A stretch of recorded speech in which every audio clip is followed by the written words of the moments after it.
దాస్యవృత్తి తప్పలేదు. తండ్రి వద్దకు వెళ్ళి గరుడు మొరపెట్టుకోగా, నాయనా, నీకు ఆ ఇంద్రుడే సహాయం చేయాలని ఆకాంక్షించగలను. ఇంద్రునితో మైత్రి సంపాదించు.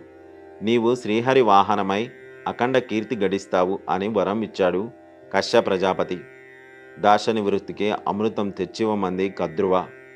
గరుడు దేవలోకానికి వెళ్ళి ఇంద్రునికి తన పరాక్రమం చూపి ఆయనతో మైత్రిని పొంది తన తల్లి దాస్యం సంగతి చెప్పాడు.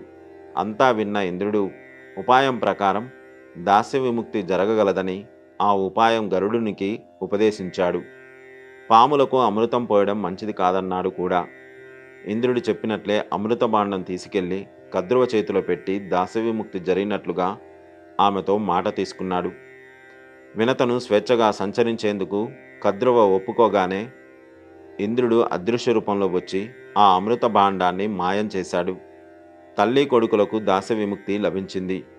తన విజయగాథను తండ్రికి వివరించాడు గరుడు. కశ్యప ప్రజాపతి పుత్రుడి శిరసు నిమరి, సర్పాల్లాటి పుత్రులు వేనకు వేలు ఉన్నా ప్రయోజనం శూన్యం. నీ వంటి ఒక్క పుత్రుని వల్ల నా కీర్తి కూడా ఇనుమడించింది.